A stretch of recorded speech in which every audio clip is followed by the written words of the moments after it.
Vejamos aqui, contribuições pentecostais às missões. Uma das contribuições pentecostais mais significativas para as missões modernas, sem dúvida, é a ênfase do papel indispensável do Espírito Santo. Observe, complexo desafio de plantar igrejas onde Cristo ainda não foi anunciado. Esse entendimento está na base do importante crescimento evangélico depois das missões operadas pela obra pentecostal. Observe que o pentecostalismo, ele de fato ajuda muito em várias questões que se trata na questão de missões, que se trata na questão de plantação de igreja. Foi através dos pentecostais que nações foram e têm sido alcançadas, né? Porque nós vamos tratar de vários assuntos concernente ao pentecostalismo, concernente à ação do Espírito Santo, e nós vamos ver isso aqui através também da vida do apóstolo Paulo. O apóstolo Paulo foi um dos maiores missionários de todos os tempos.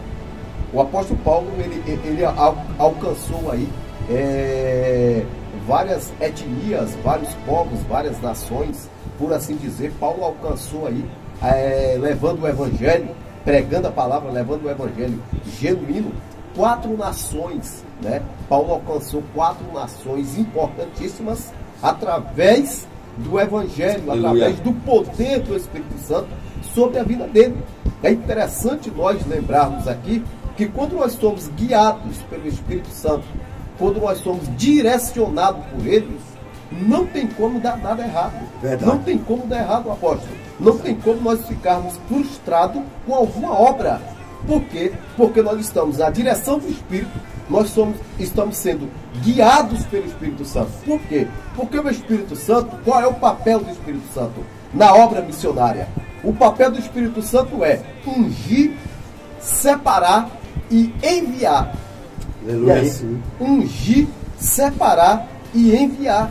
Então quem faz isso é o Espírito Santo. Aleluia. Se não for ele que fizer isso, nem saia do lugar que você está. Após. Ele nos dá suas faculdades, né? Todo o âmbito em questão na área da missão, ele nos dá a visão do campo, o tempo, a hora, o momento exato, as ferramentas exatas, como agir, como atuar. Pentecoste, colheita. Os discípulos, eles oram, eles ficam todos no mesmo propósito, na mesma visão, vocacionados, e agora eles vão colher, eles colhem aquilo que é espiritual, os frutos do Espírito, porque eles recebem as armas do Espírito, as capacidades, as faculdades do Espírito, e agora eles vão colher os frutos depois que eles recebem.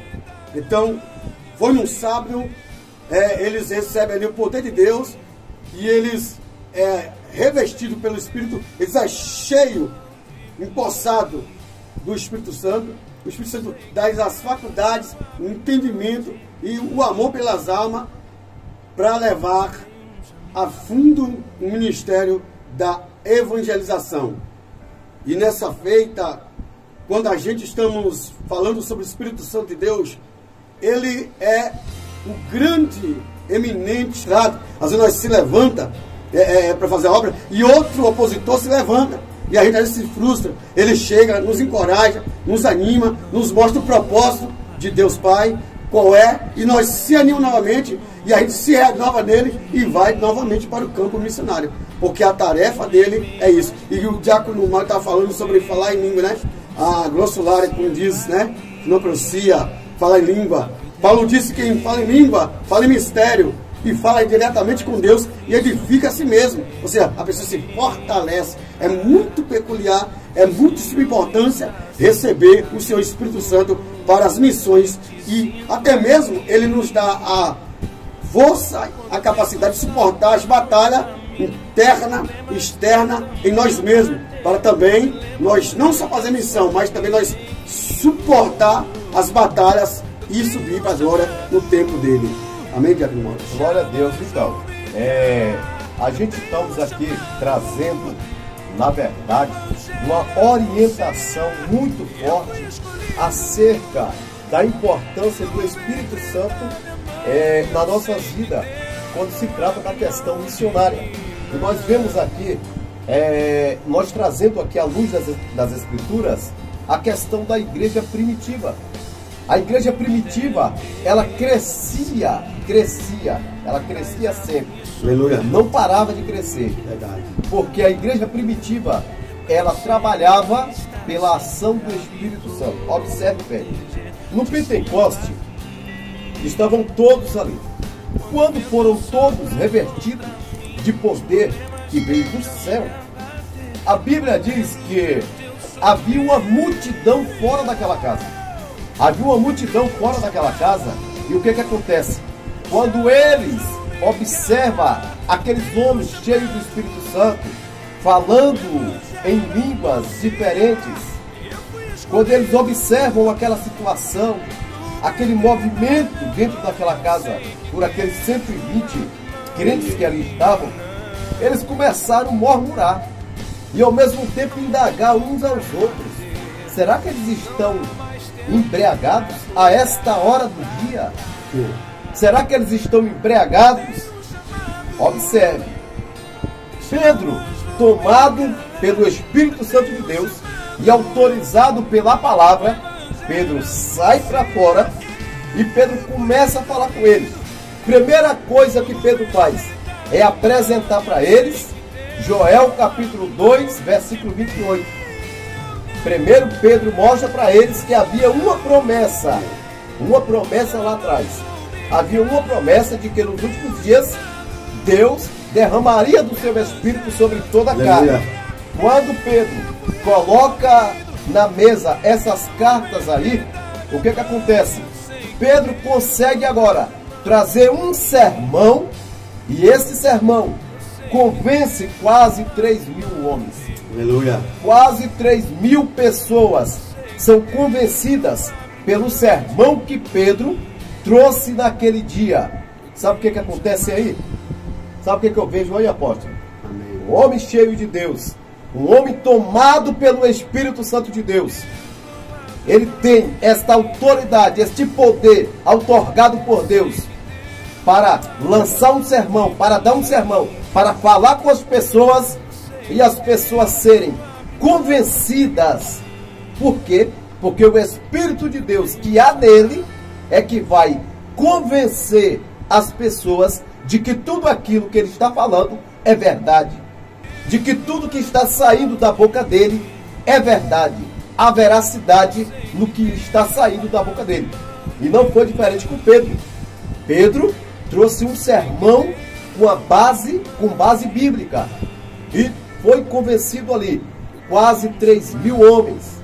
E a Bíblia diz que lá na frente, outro tempo mais à frente, quase 5.000 também, quase 5.000 foi convencidos também. Então a gente olha e observa a importância da ação, do mover do Espírito Santo sobre nossas vidas. Eu quero fazer mais uma leitura. A função do Espírito Santo na obra missionária. A ação do Espírito Santo na obra missionária. Aleluia. Vamos lá. A função do Espírito Santo. Dentre muitas funções do Espírito Santo, estão as de ungir, inspirar, separar e enviar. Observe. De muitas ações do Espírito Santo, uma ação importantíssima que não pode faltar na vida da igreja. Não pode faltar na vida da igreja. Qual é essa ação? Ungir, inspirar e enviar e separar. Separar e enviar.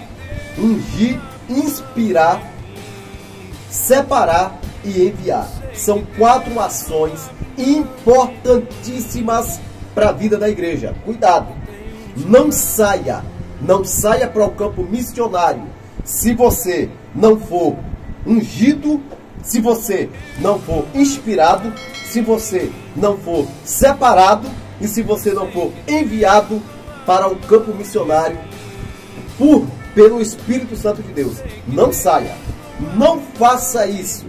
Não faça isso que você vai estar correndo perigo.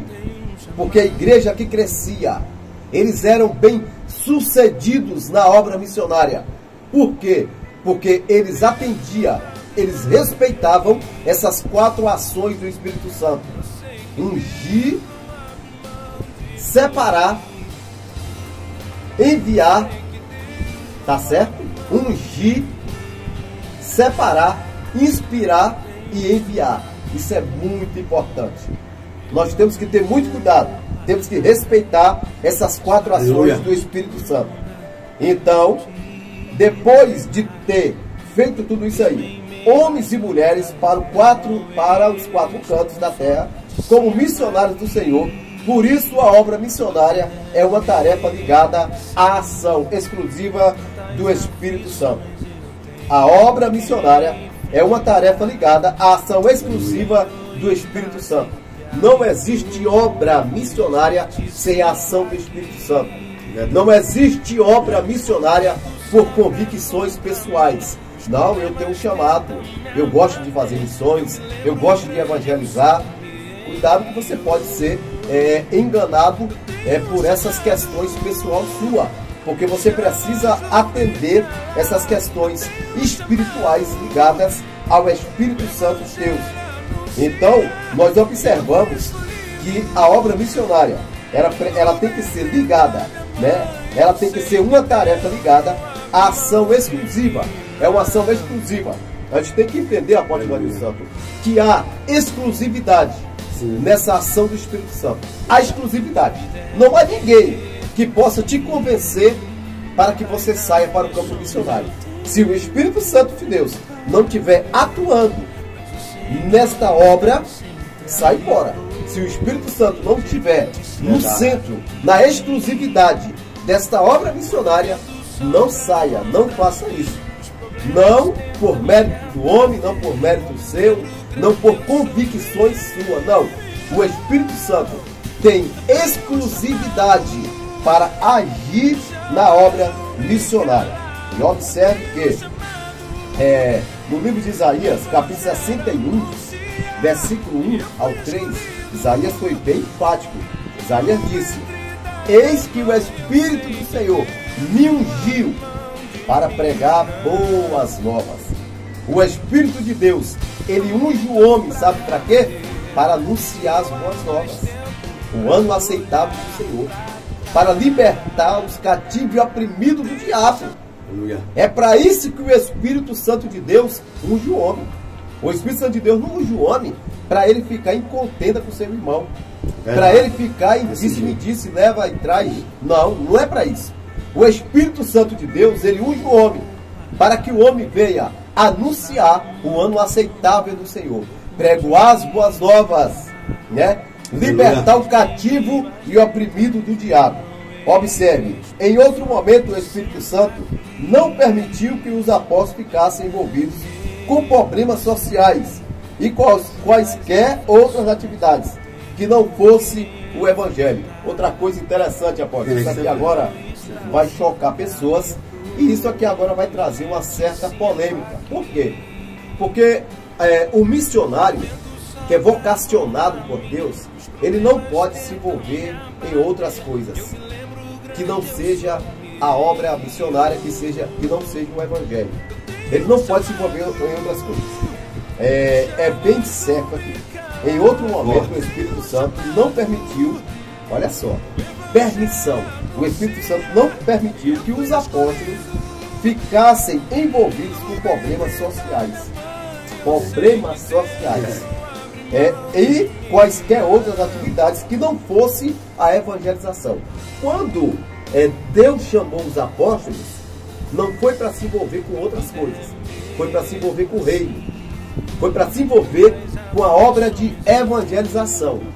Deus chamou os apóstolos para se envolver com a obra de evangelização. Por quê? Porque o apóstolo, ele tem por obrigação de implantar igrejas, evangelizar e ganhar almas para o reino.